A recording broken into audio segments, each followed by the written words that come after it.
What's up, everyone, and welcome back to another review. And this time we're taking a look at Jurassic World Rebirth. Rebirth is the fourth Jurassic World film and overall seventh installment into the Jurassic Park franchise.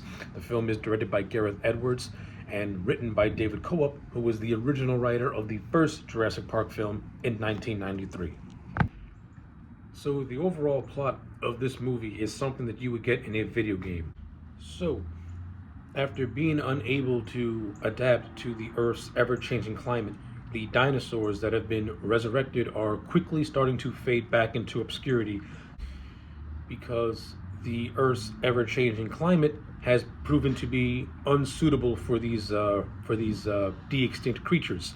So now they have to travel more or less to the equator because that area resembles more of the prehistoric climate that they were used to. And now a very small percentage of dinosaurs are in existence.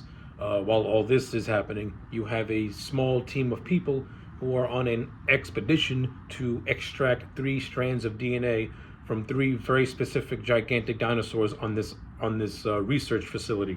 And the whole purpose of collecting this DNA is so that way they can make a cure for heart disease. And while that's going on, you have a dad and his 2 daughters, along with his oldest daughter's boyfriend, who are sailing on these waters as, one last hurrah before they all go their separate ways. So yeah, to say this movie has got just a jumbled mess of a story and has got way too many things going on is an understatement. So I'm just gonna say this. While I do not think this was a perfect movie, and I do think this thing has a lot of issues and tries really hard to justify its existence, I would be lying if I said that I was not entertained while watching Jurassic World Rebirth. At the end of the day, it's a modern day Jurassic Park movie, so it is what it is. It's just dinosaurs hunting, it's just dinosaurs chasing humans and humans trying to fight back with a very flimsy plot that strings everything along. That's basically what a modern day Jurassic World movie is, and I'll give this movie credit for trying to go back to the spirit of JP1 and to an extent The Lost World, while at the same time, paying respect to what came before it. So I give Gareth Edwards, the director, a lot of credit for doing that, and I also give David Coop some credit for doing that as well, trying to go back to the spirit of the first 2 Spielberg movies, which is more of an adventure story. That's what this movie, more first and foremost, tries to be. It tries to be an adventure story. It doesn't have the overly complicated science of Jurassic World 1. It doesn't have the hokiness of Fallen Kingdom, and it's not whatever Dominion was supposed to be, which I do not like that movie. I think I've seen it twice, and I don't remember anything that happens in Dominion. Like, if you want a Jurassic World movie that is kind of sort of scaled down-ish, Rebirth is the one for you. Like, this movie, like I said, it tries to be an adventure story. It does have some very good, entertaining set pieces, and I'll talk about those momentarily. Its biggest flaws is that it doesn't have interesting characters. You have a solid group of actors, but you have characters who you're just not going to remember afterwards, with the exception of maybe Scarlett Johansson's Zora and Mahershala Ali's Kincaid. And the only reason why you know who those characters are because they're played by 2 big-name actors, and that's basically it. The rest of these characters, I can barely remember half of them. I remember the scientist of Dr. Loomis, because if you're a Halloween fan, Dr. Loomis. But all the other characters, again, you have to write down their names in order to remember who they are, especially as this movie really gets going. But to its credit, it does have a relatively contained cast, so more or less it's easy to follow because you don't got to follow 17 different people. You're following, I want to say, maybe 6 to 8, which is fine. For a movie like this, that's fine because they get paired off in 2 separate groups, so you're for the most part able to follow each of those individual storylines before they get intersected at the end. So with all that being said, let's just do the positives and negatives of Jurassic World Rebirth and make this thing go as fast as possible. So, as I mentioned, the cast of this movie is not the problem. Everyone in this movie does a serviceable job. Scarlett Johansson and Mahershala Ali, as I said, to me, they are the standouts.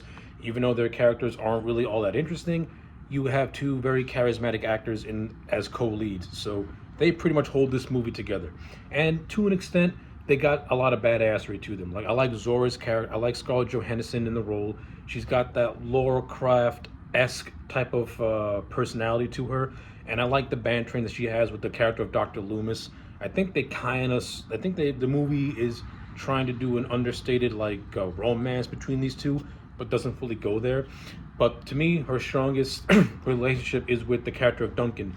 These two are portrayed as being longtime friends, and I like the on-screen chemistry between Zora and Duncan. I think these two play off relatively well off one another. You know, Marsh Mahala Ali, very talented actor. In every movie I've seen him in, I've enjoyed him. The same can be said for Scarlett Johansson. So like, I enjoy these two in the movie.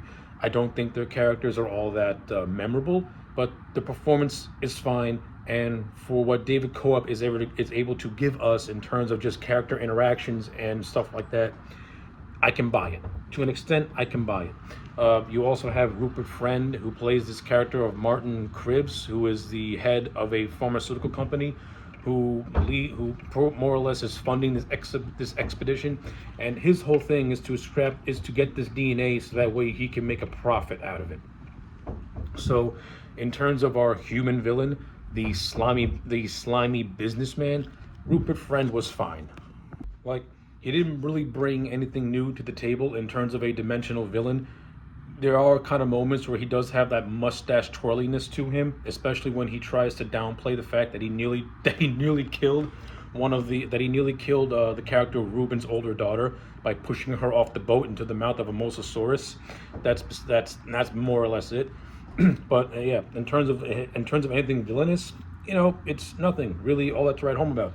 He's just some guy who wants to make a profit. That's about it. You can't get no more standard than that in a Jurassic World movie. And then you have the other side of the story, which follows Ruben and his daughters Teresa and Isabella, along with Teresa's boyfriend Xavier. And this whole family plot, I think it's kind of shoehorned in.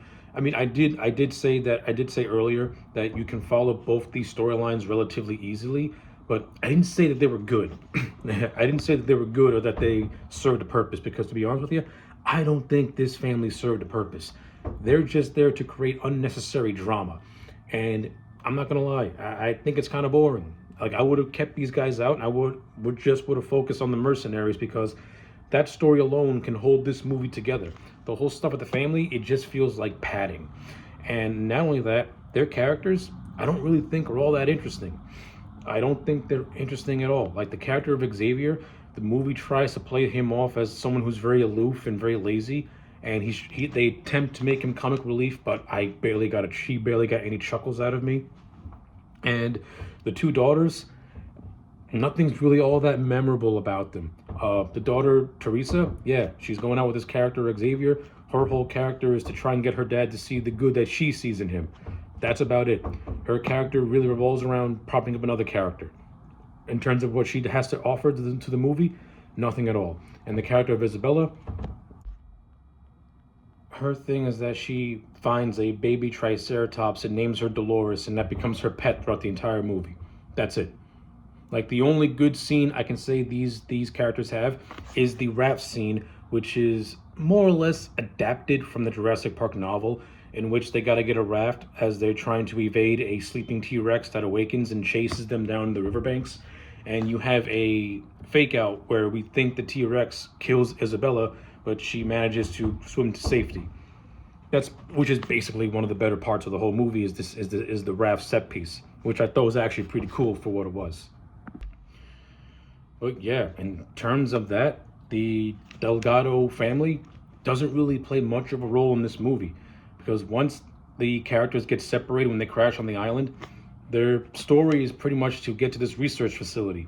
Zora and her team go to the research facility while also collecting the samples along the way, while Delgado and his family go to the research facility while trying to evade dangers along the way, and the dad Ruben, starting to grow a respect for the character of Xavier, especially after Xavier saves his daughter from drowning. So yeah, that's basically it for the Delgado family. To me, they don't really serve much of a purpose. As I said, you could have took those characters out of the movie, just focus on Zora and her team, and I think the movie would have been much better for it. And you would have cut at least a good 20 minutes from this movie and made it more streamlined. Whew. So just to cover a few more things before I talk about the stuff that I really, really did not like. Uh, as I said, the action set pieces in this movie, they're fun. Like I said, the raft scene is probably the standout of the whole thing because it's adapted from the book. But you also have the scene of the Mosasaurus attacking the boat, which was a thrilling action sequence that was well done. You have the Spinosauruses who were swimming underwater, who are actually working with the Mosasauruses when our characters get stranded on the beach. You know, those scenes were fun where two filler characters who you think are going to play a role in the movie get killed off rather quickly. And when I talk about my negatives that I think really affected this movie, you'll understand why I think one of those characters should have had more of a prominent role, since he has a connection to Zora and Duncan. The movie also has that typical Jurassic Park scene where our characters see a herd of brachiosauruses. They're in the film, they're not brachiosauruses, they're a different breed of dinosaur, but they're very similar to brachiosauruses. And you know, you get the classic Jurassic Park theme like da na na na na. And you know, it's that typical scene that tells the audience, hey, you know what? Dinosaurs aren't as vicious as we believe. We have these peaceful moments. Listen, you'll never beat that scene when Sam Neill sees the Brachiosaurus for the first time. Since then, it feels like every single Jurassic Park movie tries to recreate that moment, but it never felt as organic as it did in the 93 movie. And I'm sorry, this is a good example of just tugging on the heartstrings because it has to play some of the classic beats. And there are a lot of moments in this film where it feels like it's ripping off or just being a carbon copy of what came before it. And when I talk about the third act with the Mutadons, which I didn't really care for, you're going to see why I feel that that entire third act, for the most part, especially when they're trapped in a convenience store, was a copy and paste. But yeah, this the second dinosaur is where they got the second DNA strand, and then it's immediately followed by then going through these caverns to get the third sample, in which they get attacked by these big, not pterodactyl-like creatures that look like birds. And this is where one of the characters by the name of LeCirque gets swallowed whole by one of these creatures. The character of LeCirque did not deserve this fate. He was actually a relatively funny character, so his death to me was like a little too much. Like, really, you have to kill him off with the way you did, where he gets swallowed whole. Like, you say that for the Rupert Friend character, which he does get a satisfying payoff. But this character, he didn't do anything to deserve a death like that. So I don't know. Then again, it plays into the whole thing that if dinosaurs were real, that if dinosaurs existed in real life, it would be that, you know, vicious in terms of an end. So I understand what they were going for. So I can excuse it. I'll excuse it. But yeah, this scene is fine for what it was. It's nothing really all that. It wasn't anything all that memorable. I mean, to me, the Mosasaurus boat fight was good, and the raft scene was good. Those are the two best action set pieces. While everything else in between just felt very just forgettable and standard until you get to the third act, which feels like a ripoff of Jurassic Park 1 and The Lost World to an extent. So yeah, so after that scene with the mutant dinosaur birds happens, our characters finally meet at the abandoned research facility that you actually see in the prologue of the film. So before I talk about the third act, let me talk about the inciting incident of this movie, which I think is the most ridiculous and stupid thing ever. This whole movie has a prologue that takes place in 2008 at this research facility with a bunch of scientists doing creating mutant dinosaurs. Some bozo decides to have a Snickers bar, and the wrapper causes a major malfunction which completely destroys this facility. Yes, the inciting incident and the cause of all this mayhem is a Snickers candy wrapper that jammed the door and that caused this new dinosaur, this new mutant called the D-Rex or Distortion Rex, whatever the hell you want to call it, to wreak havoc. A Snickers bar.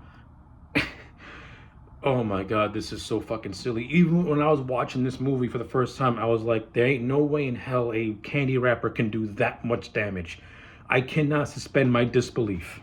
It's like, yeah, I thought that was so silly and so dumb. And another thing I thought was so dumb was that you have Ed Skrein in this movie who plays a character by the name of Bobby Atwater. And his character has a very close connection to Zora and Duncan. Like the three of them are like a triangle, or they're like a triangle. They're three really, really good friends, along with another character. So you would think that these four would play a major role as the film goes on, and they would have and if their characters were to be killed off, they would have more heroic deaths. That's not the case. Ed Skrein character, 15 minutes after he gets introduced, he's killed by a Spinosaurus, and the other character, who I can't remember, she gets killed also by a Spinosaurus about 5 minutes after Ed Skrein is killed off. So these two characters are killed off rather quickly after being set up as being part of the of this little team that Duncan and Zora have worked with for years and years and years. We kill off these two characters to beef up the Delgado family, who to me don't add anything to this movie except unnecessary family drama, and whose characters, for the most part, seem loosely connected to the other characters just because of happenstance. Yeah. Now you know why I would have kept just the expedition team and not the Delgado family, because it just would have felt more contained, and you would have given two characters who have a connection to our two main leads more development, while also developing those four as an actual coherent team, so that way when the tragedies do hit, you feel more. Instead, one character barely gets 15 minutes of screen time and maybe a handful of dialogue. The other character maybe says one or two words, and that's about it. And I'm supposed to feel that these two lost two close friends. Sorry, doesn't work. And again, then you get to the whole third act at the research facility, which I'm not gonna lie, it was entertaining. It was well done. You do get some decent moments of suspense. But again, to me, it felt like a rehash of Jurassic Park 1, especially when when a Mutodon is hunting one of the Delgado family in an abandoned convenience store. And the way Gareth Edwards directed this scene is a complete ripoff of when the Raptors were hunting Lex and Tim in the kitchen in the first movie. Like, it literally played beat for beat the same way, but only where Spielberg brought tension and a bit of dark comedy to that. This felt like a carbon copy that just felt lifeless. Like, it didn't feel like it was paying tribute. It felt like it was ripping off one of the best scenes in Jurassic Park, and you can tell that they were trying too hard. But I did find it relatively cool when they're like in the underground tunnels trying to make way to the boats while being hunted by a Mutodon. That scene was okay. The Martin character being ripped to shreds by the D-Rex, that was fitting. That was a fitting demise for his character. The D-Rex also destroying a helicopter in midair and breaking it to pieces, that was cool too. So I'm not going to say that the third act was entirely bad. You did have some cool moments here and there, I'll give it that. The movie also tried to give you a little bit of suspense where our characters are trapped behind a fence and only Isabella is small enough to sneak through and raise it up before the Mutodon kills them, while all the while you have the D-Rex that is quickly swooping up on them as well while all that's going on. That scene, not the best directed scene, but it was still fine for what it was. Like you can like if you're watching this movie for the first time, you'll be on the edge of your seat. But if you're somebody who's seen all the Jurassic Park movies and have seen better directed scenes, you're gonna be like, okay, can we speed it up a little bit? Yeah, but when all is said and done, our characters do make it to the boat, but the D-Rex is hot on their trails. So Duncan, as a latch-dis effort, decides to sacrifice himself so that way our characters can make it to safety, only for it to be revealed that the D-Rex never killed him and he ends up surviving. And yeah, that's basically the end of Jurassic World Rebirth.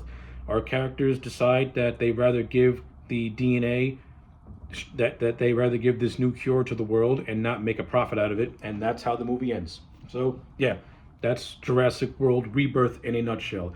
It ain't the worst in the series. It's actually better than Dominion. It's more entertaining than Fallen Kingdom, but I'd be lying if I said that it was better than JP1. The Lost World, and Jurassic World, which are three movies that I enjoyed more than this one.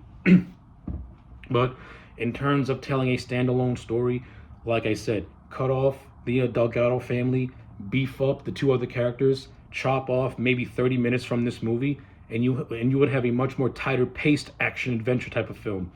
But since this movie has too much extra stuff and a family plot that doesn't really add much to the overall story, to me it just makes the movie feel kind of bloated and kind of boring in certain areas. Like, I felt bored with the Delgado family, but I was a little more intrigued with the expedition team. And yeah, that's pretty much all I can say about Jurassic World Rebirth.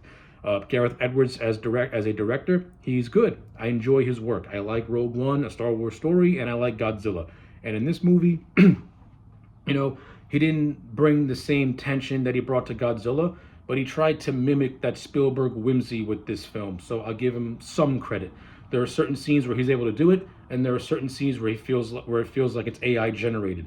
The cinematography was okay for what it was. I appreciate the on-location shooting, especially in the jungle, so that was cool.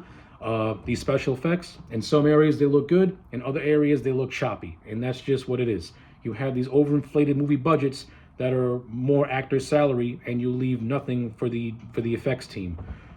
This movie would have benefited more from a blend of practical and CGI, but seldom do you get that in this film.